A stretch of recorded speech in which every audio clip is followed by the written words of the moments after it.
I want to talk a little bit about where you launch and recover from. It's going to land where you launch from automatically. So, a couple things to keep in mind. We're talking about three surfaces. This is asphalt. This is a popular place in most people's mind. It's like a first choice. It seems like it's a really good place to launch and recover from because it's nice and flat and clean.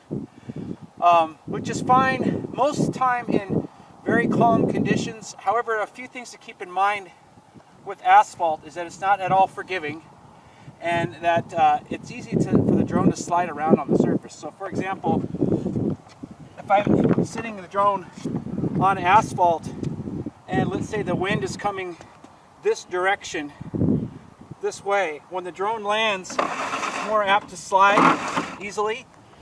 Also, if you have a little bit of wind and the drone is coming down like this, if it's got a little bit of forward tilt, when it touches the ground, it's going to rock back. And if it's rocking back on hard asphalt, the center stand can't absorb much of that energy, and it could very well end up rolling all the way back. I've seen people land them on asphalt and it bounces a little bit. So that really only happens when you're in a situation where you have quite a bit of wind and you're in a situation where the drone is landing at this angle. So if you can avoid a hard packed surface, believe it or not, you probably should try to avoid it. Let's walk over here to an area that's a little bit softer.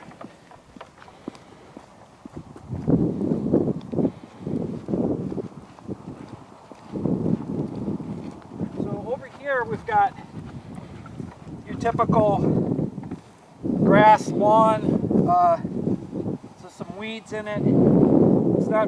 It's relatively flat, but it's not a hard surface. The nice thing about a surface like this is that if the drone lands like this and it comes down, it's not going to slide as far, and the ground is softer and it's able to absorb that impact. You're less likely to have a tip back when you're in a situation where the wind is forcing the drone to land like that. I recommend, this is kind of my favorite type of area, a little bit of vegetation on relatively medium, hard, or soft dirt is really the best way to go. So if you've got a mowed section of land or a flat spot that's just dirt and a little bit of grass, that's great. Another area that you might find on a lot of job sites, walk with me this way. Okay, another good spot if you don't have that grass or that slightly vegetated flat area like I was talking about.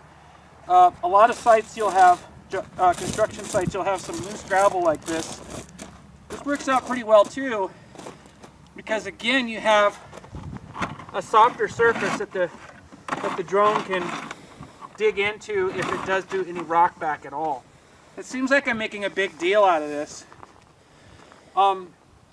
The only reason I really mention it at all is because the only times that we have any damage to Wingtra at all during landing is in a tip over, and that damage is usually only right here on this surface, or they might break a prop, and that happens if the drone ends up like this after the flight.